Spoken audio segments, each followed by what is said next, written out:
Get ready, folks. We're stepping back in time today. Back in time. Yeah, way back. Yeah. We're diving into the world of early UFO sightings and investigations. Awesome. Think like, grainy photos, Right. whispers of flying discs, Uh-huh. and that Cold War tension Yeah. just hanging in the air. I love it. We've got a whole stack of declassified government documents, mainly from the FBI, and these things go all the way back to the 1940s. It's like a time capsule, really. It It's is. showing us how the government first, Yeah, grappled with this whole UFO thing. when it was all brand new. Yeah, new and unsettling. Okay, so picture this. Okay. It's 1949 in Radford, Virginia. Okay. Normal day. People are out and about Uh-huh. when suddenly it is a long black object with a light on the front, just cruising across the sky. Wow.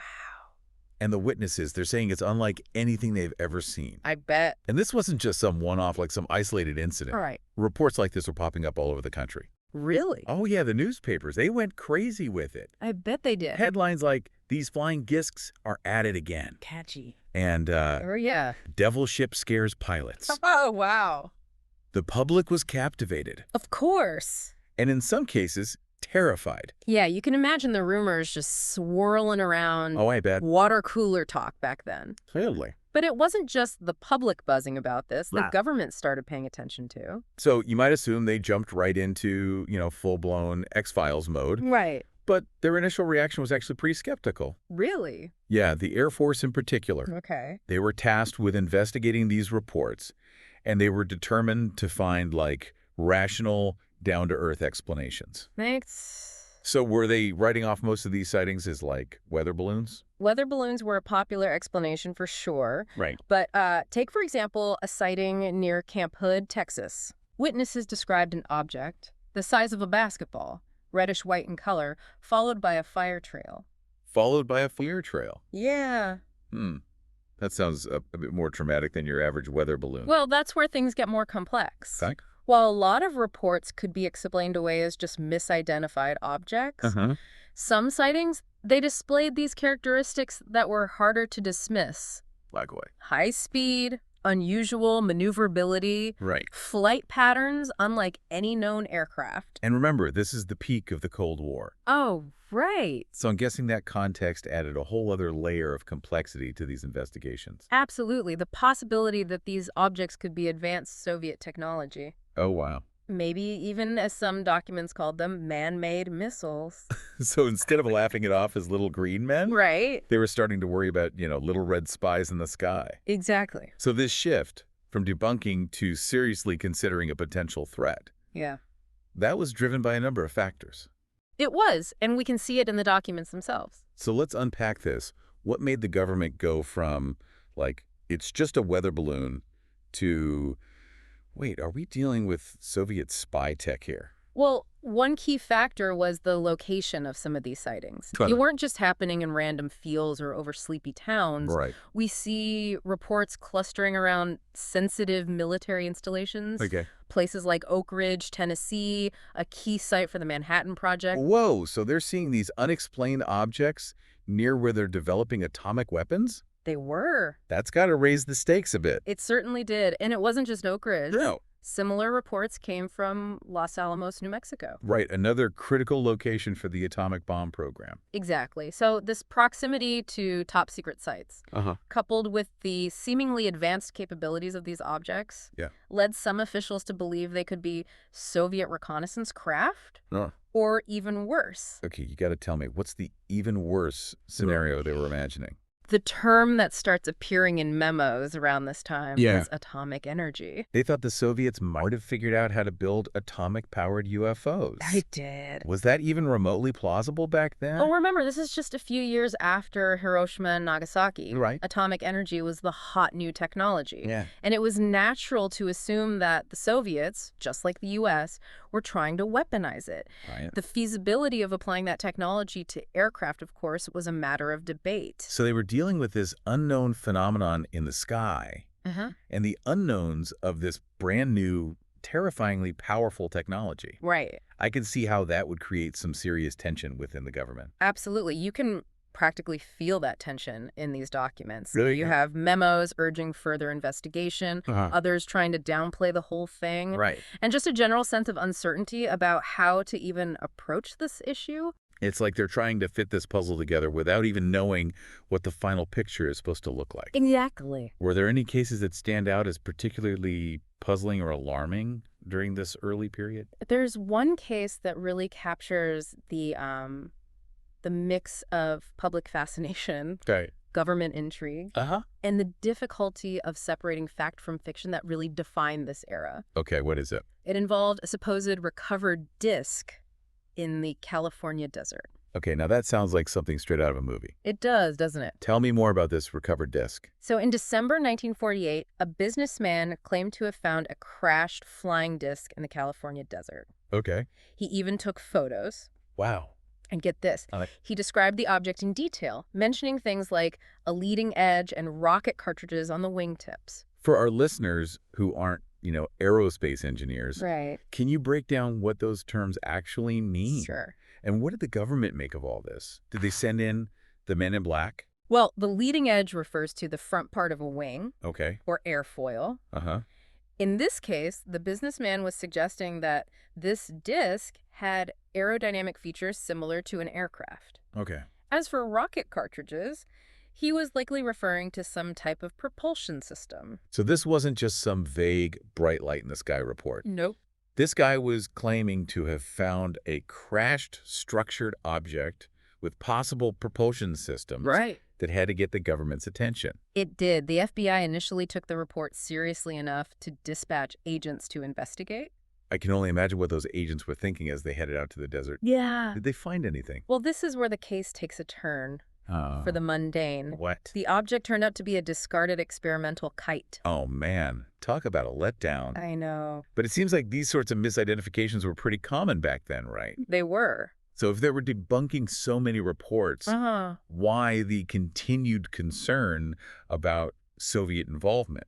Well, it's important to remember that even though a lot of cases were explained away, there were still a significant number that remained unexplained. This, combined with the whole Cold War context and the lack of complete information, kept that possibility of a foreign threat on the table.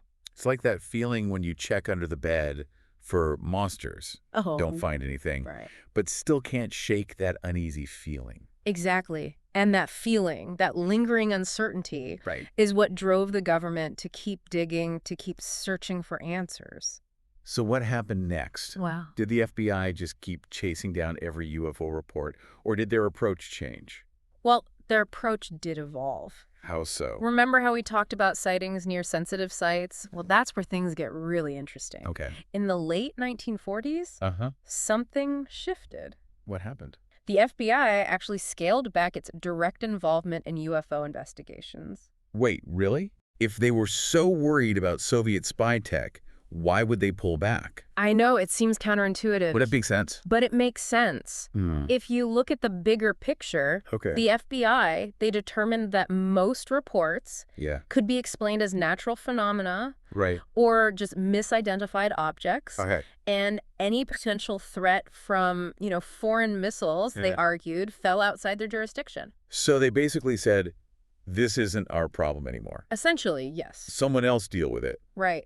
But that doesn't mean the government stopped paying attention altogether. No, not at all. So what happened? The responsibility shifted to the Air Force, which already had systems in place for tracking and analyzing, aerial phenomena. So the Air Force inherited this whole UFO mess. Yeah, in a way. And this shift would eventually lead to the creation of Project Blue Book, right? It would. A dedicated Air Force program for the study of UFOs. Okay, we'll have to save Project Blue Book for another deep dive. Definitely. But back to those concerns about Soviet technology. Yeah. Did the Air Force share those same anxieties? The Air Force was definitely more cautious about jumping to conclusions. They maintained a healthy skepticism about the more outlandish theories, including the idea of atomic-powered UFOs. Okay, let's dig into that a bit. Sure. The idea of atomic-powered aircraft, was that even remotely feasible with the technology they had back then?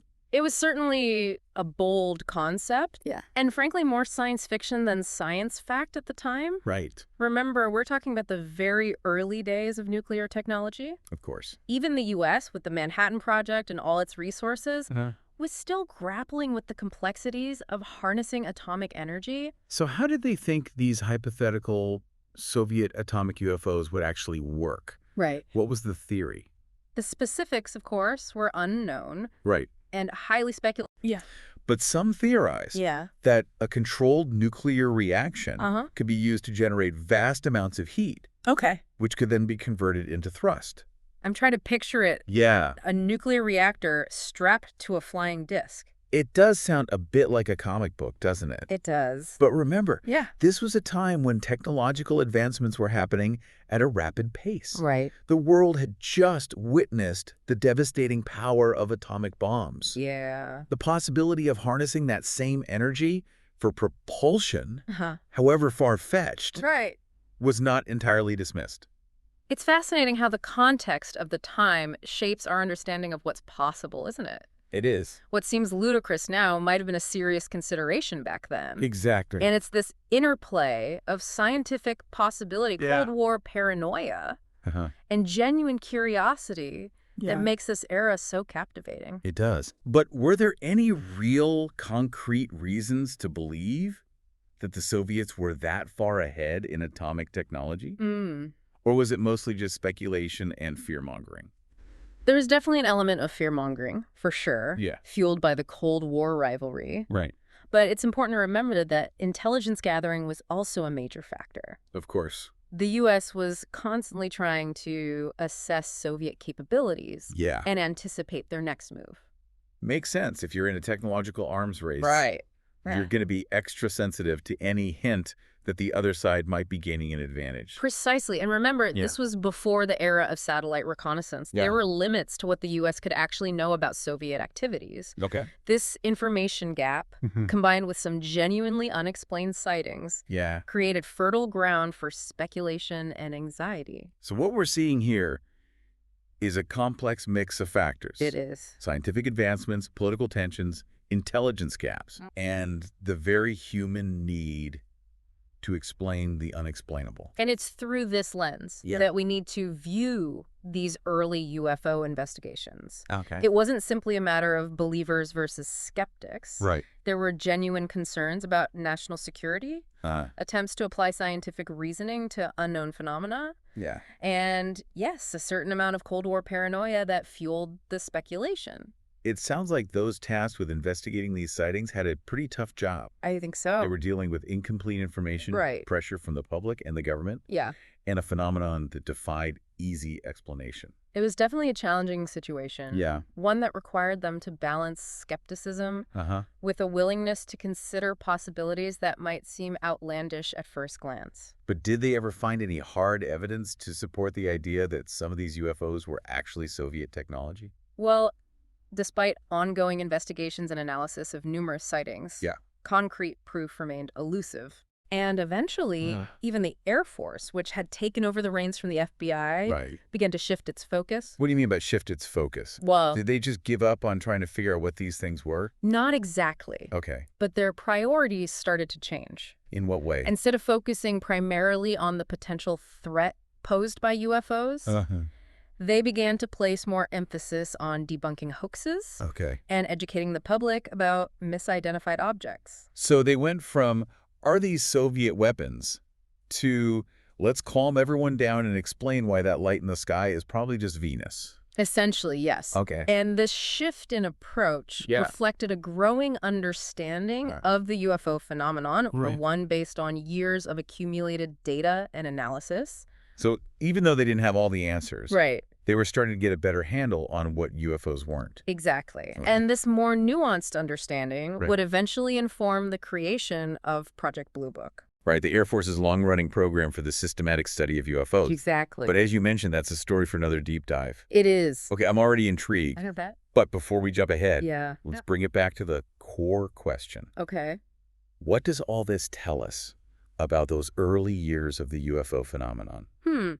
It shows us that the search for answers was and still is a complex and multifaceted endeavor. Right. It's a story that intertwines science, politics, Yeah. and the very human desire to make sense of the unknown. And it reminds us that sometimes the most intriguing mysteries are the ones that remain unsolved. They are. But that doesn't mean we should stop searching for answers. Absolutely. And that's perhaps the most important takeaway from this era. What is it? The pursuit of knowledge, even in the face of uncertainty, is a journey worth taking. I agree. You know, it strikes me that these early UFO investigations, they were about so much more than just identifying objects in the sky. I agree. They were about grappling with uncertainty, confronting the limits of our knowledge, and just trying to make sense of a world that was rapidly changing. These documents really provide a fascinating glimpse into a time when the very nature of reality just seemed to be in flux. Right. You have the dawn of the atomic age, the rise of the Cold War, and this new, unexplained phenomenon that just challenged conventional explanations. Total. It was a time of both anxiety and exhilaration, a sense that anything was possible. And amidst all that, you have these everyday people. Right. Like those folks in Radford, Virginia, looking up at the sky and wondering, what in the world is that?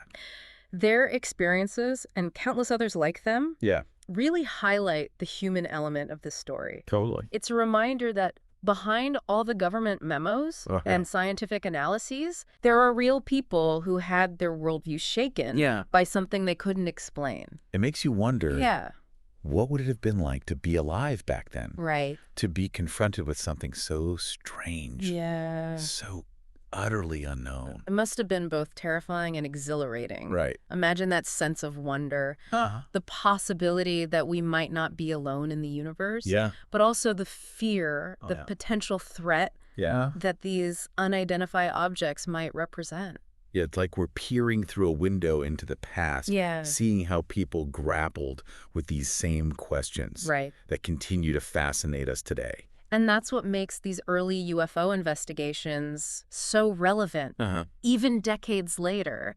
They remind us that the search for knowledge is an ongoing process, full of twists and turns, dead ends, and moments of profound discovery. So, for our listener out there, what's the key takeaway from all of this? Why should they care about these dusty old documents from the 1940s? Because they offer a valuable perspective on how we, as human beings, approach the unknown. Right. They show us that curiosity and a healthy dose of skepticism are essential tools for navigating a world full of mysteries. And they remind us that even when we don't find all the answers, the process of asking questions, of seeking understanding, is inherently valuable. Exactly. These early investigators, they didn't have all the tools and technology we have today, but they approached this challenge with a spirit of inquiry, a desire to understand. And that's a spirit we can all learn from, regardless of whether we're talking about UFOs or any other mystery that captures our imagination. So as we wrap up this deep dive into the early days of UFO investigations, we'll leave you with this. Okay. The quest for knowledge is a journey, not a destination. I like that. And sometimes the most intriguing discoveries are the ones that raise even more questions. And who knows?